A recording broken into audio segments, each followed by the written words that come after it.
я не бачу ніякого дисонансу в поїздці Віткафа з цим. Два, звісно, може Віткафу просто захотілося знову московських чебуреків, і він просто не знає, що в Києві чебуреки краще. Ну, як мінімум, не гірше, а я певен, що і краще. А ще й вибір більше. Хочеш кримсько-татарські, хочеш грецькі чебуреки, у нас різних є. Більше результату якогось від його візиту, окрім як чебуреків поїсти, я не очікую, тому що він, судячи з цього, їде пощупати, а що там після зустрічі Путіна з Сі, яка позиція по компромісам, по некомпромісам, що може Росія запропонує чи ні, тим паче, що я думаю, що він їде з певним пропозиціями від Трампа, знову з приводу давайте того, щоб пограти в перемир'я і проведення виборів, нам під вибори власні потрібні перемоги. І тому нічого тут нового, власне, все туди ж в ту ж касу. Чому в Україну не їде? Ну, звісно, можна було б віджартуватися, що він людина літня і в потягу йому може дує просто там вікна влітку все-таки. І тому він не любить потягами їздити, а літаками, як відомо, в Київ не літають, тому для нього це недоступний на сьогоднішній день варіант. Але якщо по-серйозному, то дійсно нащо? Що він тут отримає? Нічого він не отримає. Нічого ж не змінилося в російсько-українській війні, і відповідь так само буде та сама. Що від Умєрова, який в Штатах сидить, спілкується з ними, чи від Умєрова в Києві, чи від Зеленського, чи від будь-кого іншого. Відповідь буде рівно та сама. Тому і Рубіо виступає з саме такою модальністю риторики, але при цьому я б звернув увагу на інше. Рубіо виступає, що він приїде. А оце вже цікаво. Це говорить про те, що мігрує центр переговорного процесу від Віткафа Кушнера, вже сам Віткаф знову летить, до Рубіо. Чи принаймні, правильніше буде інакше сказати, є ймовірність цієї міграції, враховуючи, що вже останнім часом Рубіо відіграє більшу роль в переговірному процесі. Він туди повернутий Трампом. І, судячи з усього, Рубіо планує повністю перейняти на себе цей напрямок у випадку появи якогось вікна можливостей для того, щоб переговірний процес розпочався. І він хоче повністю звідтіля відтіснити непрофесійного і проросійського Віткафа разом з просто нефаховим Кушнером, забравши це під державний департамент. Тому, перш за все, я бачу тут внутрішню американську інтригу, раз, а два, намагання Трампа знову спробувати на тих самих граблях попригати, давайте ми перемир'я, давайте вибори, давайте домовлятися десь посередині. Пропонує таке, що я зразу згадую: бійся донайців, дари підносящих. Бо Німеччина пропонує надати Україні спецстатус у ЄС. Красиво звучить. При цьому словацький прем'єр Роберт Фіцо публічно виступив проти пропозиції Мерца про асоційоване членство. Бо там, скажімо так, не риба, не м'ясо.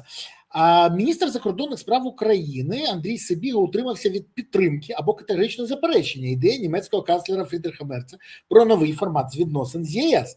Ну, там пропонується десь посади дати, десь право голосу дати, але дуже повільно і там багато питань. Тобто, скоріш за все, це на тобі, Боже, що мені не гоже, чи це дійсно хоч якась можливість владі показати, що ми щось отримуємо. Але, до речі, міністр додав, що Україна не має заперечень щодо пошуку креативних варіантів. Одночасно з цим в ЄС все частіше говорять про розділення України та Молдови у просування до ЄС. І кажуть, що найвирогідніше, що це відбудеться при відкритті першого кластера Fundamentals. А оце наш МЗС взагалі не коментує. Просто не коментує. Скажи мені, будь ласка, що відбувається і чи є небезпека у всьому цьому для України? Це буквально перше, що я прокоментував сьогодні, коли мене запитали медіа стосовно цієї заяви Мерца. Що, перш за все, це означає про те, що, для мене, принаймні, я припускаю, що це може свідчити про готовність Німеччини також до розмежування євроінтеграції Молдови і України. При тому, що я не вважаю, що це катастрофа, чесно скажу. Це погано. Це не добре. Але сказати, що навіть не так. Це не те, що не добре. Це не добре і це несправедливо. Бо Молдова на гурбу Україні зараз дійшла до нинішнього етапу, і зрозуміло, що якби не російсько-українська війна, українська позиція, пробивання Україною буквально лобом цілої низки бетонних стін, то наразі би і близько не стояло питання про включення Молдови в Європейський Союз. Тому відчуття несправедливості є в тому, коли Молдова всіляко намагається зараз кинути Україну як баласт і сказати: а ми ж маленькі, нас же ж легше взяти в Європейський Союз. Давайте нас окремо від України візьмете в Європейський Союз, а потім з Україною будемо розбиратися вже разом з Європейського Союзу, з Молдовою всередині. Тому відчуття несправедливості зрозуміле. Але з іншої точки зору, ну так, якщо без емоцій глянути, то я не бачу катастрофи. Чому? Тому що з Молдовою може бути створено прецедент країни з незакритим територіальним питанням, яке вступає в Європейський Союз. І відповідно це вже буде додатковим аргументом. Раз. Два. Так чи інакше, вступ Молдови в Європейський Союз не відміняє можливості вступу України жодним чином. І три, перетравлення Молдови – це взагалі нічого робити для Європейського Союзу. Власне, ефект від вступу Молдови може бути якраз в тому, що, дивіться, вступила Молдова і все добре, і ніякої катастрофи не настало, і це навпаки може дати імпульс більшого оптимізму стосовно розширення Європейського Союзу. Але зрозуміло, що це вже робота з наслідками не дуже хорошої ситуації. Так от, за заявою Мерца, перше, що може стояти, це якраз вже розмова про те, що Україні даємо такий проміжковий варіант вступу в ЄС, а от Молдову і те, що мовчать, беремо повністю. Раз. Два моменти. Чому ця заява робиться? Я думаю, що другий момент – вона продукт внутрішньополітичної ситуації. В Німеччині криза з наростанням правих настроїв, євроскептицизму. І Мерцу необхідно заспокоїти частину цих виборців, не наступати на мозолі і при цьому не втрачати лідерства в Європейському Союзі, тому що тема реверсного вступу України в ЄС, яка просувалася командою Дерляєн і не тільки частиною євробюрократії, її забанили ключові столиці ЄС, зокрема Берлін і Париж. І Берліну треба щось запропонувати. І от Мерц зараз, реагуючи на електоральну ситуацію, пропонує такий варіант, що а давайте ми от всі загрози від України залишимо за бортом, але при цьому наблизимо Україну. Створимо додаткову сходинку перед тим, як запригувати на цю високу висоту. Давайте ми її роздробимо на сходинки і зробимо додаткову, щоб потім легше було вскарабкатися. Це такий позитивний погляд.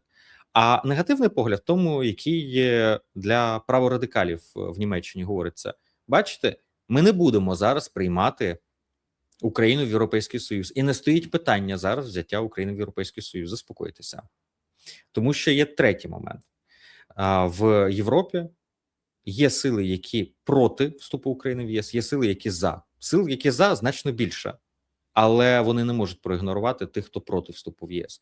І приходиться і Європі шукати зараз Європейському Союзу якісь креативні, нестандартні рішення для того, щоб, ну, хоч якось наближати Україну до ЄС, не втратити Україну, бо це було би катастрофою. Якщо зараз сказати, знаєте, прямо визнати, ми не готові вас взяти в ЄС. Це проблема в нас, а не тільки в вас. Вони до цього не готові. І тут четвертий фактор.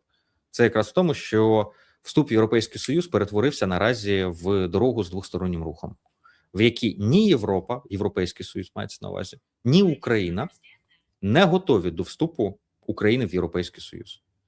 Ні інституційно, ні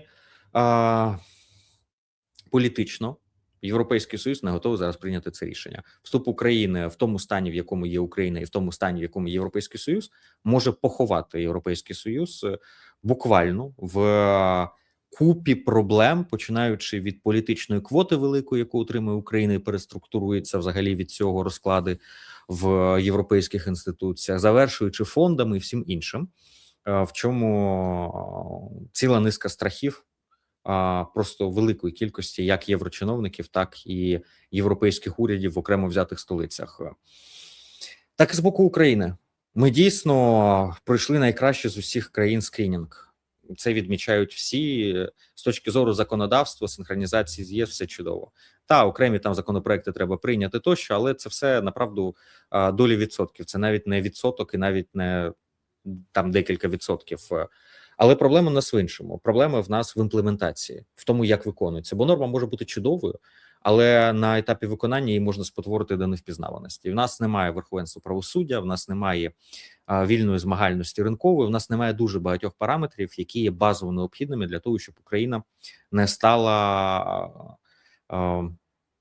таким собі пробоїною в загальноєвропейській стійкості, вже опинившись всередині Європейського Союзу. Нам треба відповідати цим критеріям. Ми можемо гинути за Європейський Союз, можемо все, що завгодно робити за Європейський Союз. Але якщо в нас базово немає незалежного суду, принаймні, який в 90% випадків незалежний. Ясно, що ні в Італії, ніде в Європі повноцінно незалежного суду знайти складно. Згадаємо Румунію нещодавно. Ясно, що корупція є всюду, але вона не має бути стрижньовою в системі. Має бути принаймні більш-менш нормально, адекватно функціонуючі інституції і без корупції. Вона може бути, але вони мають мати змогу функціонувати без корупції, а не як в нас. Без корупції воно просто не функціонує. То цим вимогам треба відповідати. І далі можна все, що завгодно робити, не робити, бути відданими цінностям європейським чи не відданими, але є базові критерії, які все ж таки необхідно виконати.